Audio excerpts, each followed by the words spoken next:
കാരണം നമുക്ക് ആകെ അറിയുന്നത് നമ്മൾ ഇന്റിമേറ്റ് ആയി നമ്മൾ കുറച്ച് ക്ലോസ് ആയിരിക്കുന്ന ഈ ഒരു ഹസ്ബൻഡിനോടായിരിക്കും. വിവാഹം കഴിഞ്ഞ് 17 വയസ്സെന്ന് ഒരു മെച്യൂരിറ്റി എന്ന് പറഞ്ഞാൽ എന്താണെന്ന് പോലും അറിയാത്തൊരു പ്രായത്തില് നമ്മള് വേറൊരു വീട്ടില്, അതായത് എനിക്ക് കംഫർട്ടബിൾ ആയിട്ടുള്ളത് എൻ്റെ അത്ത, എൻ്റെ അമ്മ, എൻ്റെ ആങ്ങളമാര്, ഇതേ നമ്മൾ കണ്ടിട്ടുള്ളൂ. തികച്ചും ആരാണ് എന്താണ് ഒന്നും അറിയാത്തൊരു വീട്ടിലേക്ക് നമ്മൾ കയറി പോവാണ്.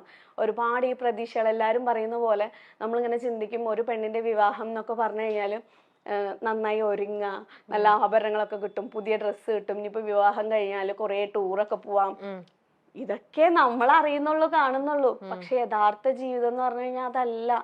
അതിനകത്ത് വേറൊരു സംഭവമാണ്, വേറൊരു ലോകമാണ്. പിന്നെ അങ്ങോട്ട് ഭാരങ്ങളും പ്രാരാബ്ദങ്ങളും നമ്മളിലേക്ക് ഇങ്ങോട്ട് വരികയാണ്. അതുവരെയും ഒരു കൊച്ചു കുട്ടിയായിട്ടിരുന്നാൽ നമ്മള് ആ വീട്ടിൽ അവരെ സംബന്ധിച്ചിടത്തോളം അവർക്ക് മരുമോളാണ്. പിന്നെ നമ്മുടെ ഹസ്ബൻഡിന്റെ ഏജ് എന്താണോ ആ ഏജാണ് നമ്മളെ അവര് കാണുന്നത്. പക്ഷെ നമുക്കതറിയില്ലല്ലോ. ചിലരൊക്കെ വന്നിട്ട് നമ്മളെക്കാളും വലിയ ആൾക്കാരൊക്കെ വന്നിട്ട് അമ്മായി, ആന്റി എന്നൊക്കെ വിളിക്കുമ്പോൾ ഞാൻ ആദ്യമായിട്ട് അങ്ങനത്തെ വിളികൾ കേൾക്കല്ലേ. പക്ഷെ അതൊന്നും നമുക്കൊരു പ്രോബ്ലം ആയിരുന്നില്ല. ഈ ഹസ്ബൻഡ് വിട്ടു പോകുമ്പോ ആ വീട്ടിൽ നമ്മള് അവസ്ഥപ്പെടുന്ന ഒരു ഒറ്റപ്പെടലുണ്ട് ഈ ഭൂമിയില്. അത് ഈ വഴിയിലൂടെ കടന്നുപോയ പെൺകുട്ടികൾക്ക് മാത്രമേ മനസ്സിലാവുള്ളൂ. അല്ലാത്തവർക്ക് ജസ്റ്റ് സ്റ്റോറി, എന്താ ഇപ്പൊ ഇവള് എന്തൊക്കെയാ പറയണെന്നുള്ളത് തോന്നാം. പക്ഷെ ഞാൻ പിന്നെ അങ്ങോട്ട് അല്ലാതെ ഒരു മാനസികമായിട്ടും ഒറ്റപ്പെടല് അതായത് എന്റെ വീട്ടിലിരിക്കുന്ന ഒരു ഇതല്ലല്ലോ. ഓക്കെ. അപ്പൊ അതിനുശേഷം അദ്ദേഹം അങ്ങനെ 63 ദിവസം കഴിഞ്ഞപ്പോൾ അദ്ദേഹം ഗൾഫിലേക്ക് പോയി, ജോലിക്കായിട്ട് ഗൾഫിലേക്ക് പോയി. പിന്നീട് അങ്ങോട്ട് എപ്പോഴാ തിരിച്ചു വരുന്നത് എന്ന് പറഞ്ഞിട്ട് കാത്തുനിന്ന്, അതായത് നമ്മുടെ വീട്ടിലേക്ക് എന്നാ ഒന്ന് പോവാ വെയിറ്റ് ചെയ്തിരിക്കും. ഇവിടെ 15 ദിവസം, അവിടെ 10 ദിവസം, അല്ലെങ്കിൽ ഇവിടെ 20 ദിവസം, അവിടെ ഹസ്ബൻഡിന്റെ വീട്ടിൽ 20 ദിവസം നിക്ക, 10 ദിവസം അമ്മയുടെ വീട്ടിൽ.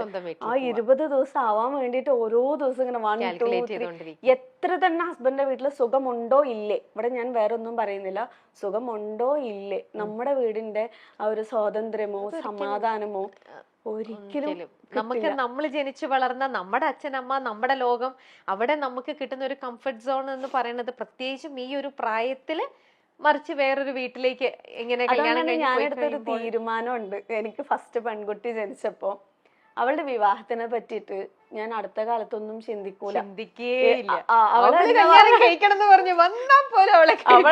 ഞാൻ പറയും ഒരു പരിധി വരെ നീ എനിക്കിപ്പൊ കെട്ടണം എന്ന് പറഞ്ഞു വന്നാലും ഞാൻ വിടൂല. നീ സ്വാതന്ത്ര്യത്തോടെ ജീവിക്കാം. മോളെ എപ്പൊ കല്യാണം കഴിപ്പിക്കണം എന്നാണ് നിങ്ങൾ? ഞങ്ങൾ ഇന്നലെ ഫുള്ള് അതായിരുന്നു ചർച്ച.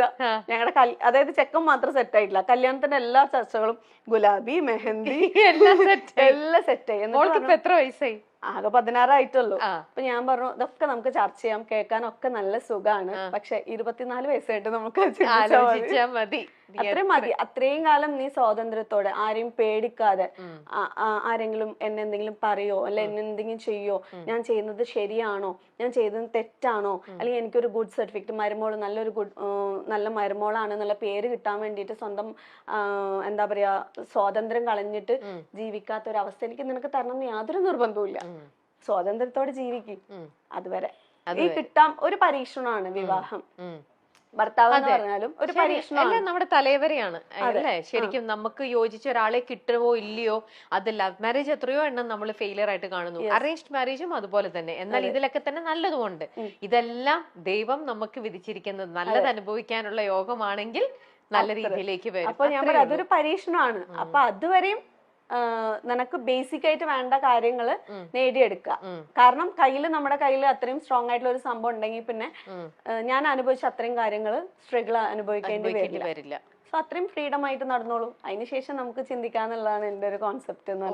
പിന്നെ ആള് അങ്ങനെ അദ്ദേഹം പോയി ഇങ്ങനെ 20 ദിവസം എണ്ണി കാത്തിരുന്ന് 10 ദിവസം അങ്ങനെ നിൽക്കുന്ന ഒരു അവസ്ഥ.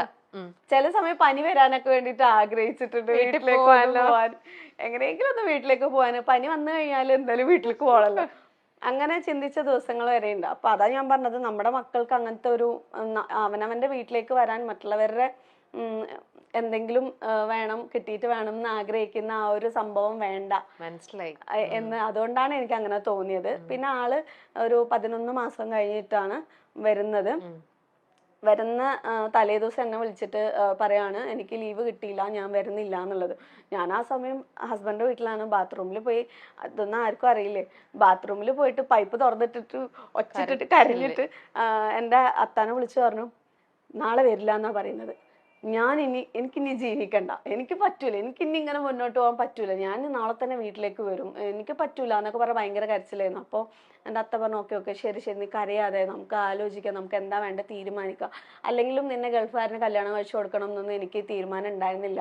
നമ്മൾ പറഞ്ഞതല്ലേ, ആള് വന്നു കഴിഞ്ഞാൽ അവിടെ ഷോപ്പ് ഇട്ട് കൊടുക്കുക, അതാണല്ലോ നമ്മുടെ പ്ലാൻ, അതൊക്കെ ഞാൻ ശരിയാക്കി തരാമെന്ന് പറഞ്ഞിട്ട് അത്ത അങ്ങനെ പറഞ്ഞിട്ട് അന്ന് സമാധാനിപ്പിച്ചു. പിന്നെ നോക്കിയപ്പോൾ ആള് വരുന്നുണ്ട്, വെറുതെ നമ്മളെ ഒന്ന് കളിപ്പിക്കാനും വേണ്ടിയിട്ട് പറഞ്ഞതാണ് എന്നുള്ളത് മനസ്സിലാവുന്നത്.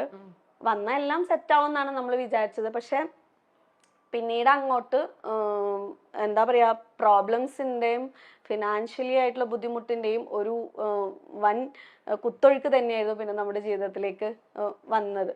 ആളിപ്പോ ഗൾഫിലാണെങ്കിൽ പോലും എൻ്റെ കാര്യത്തിനൊന്നും അങ്ങനെ ഒന്നും സ്പെഷ്യലായിട്ട് നമുക്കൊന്നും നോക്കേണ്ട ആവശ്യമില്ല. അപ്പൊ എനിക്ക് എന്തെങ്കിലും പ്രോബ്ലംസ് അല്ലെങ്കിൽ അസുഖം വന്നു കഴിഞ്ഞാൽ ഞാൻ എൻ്റെ വീട്ടിൽ പോകുമ്പോഴാണ് അമ്മയാണ് ആ സമയത്ത് ഹോസ്പിറ്റലിൽ കൊണ്ടുപോകുന്നതൊക്കെ.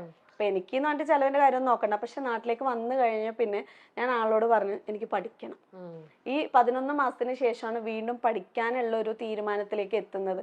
അപ്പൊ അത് പോസിബിൾ ആവോ, നടക്കോ, ഇവിടെ നിന്ന് പോകുന്നത് നടക്കോ എന്ന് ചോദിച്ചു. ഇത് ഞാൻ പറഞ്ഞിട്ടില്ല, അതായത് അറബി കോളേജിലേക്ക് വീണ്ടും ഡിഗ്രി എടുക്കാൻ വേണ്ടിയിട്ടുള്ള ഒരു തീരുമാനമായിരുന്നു.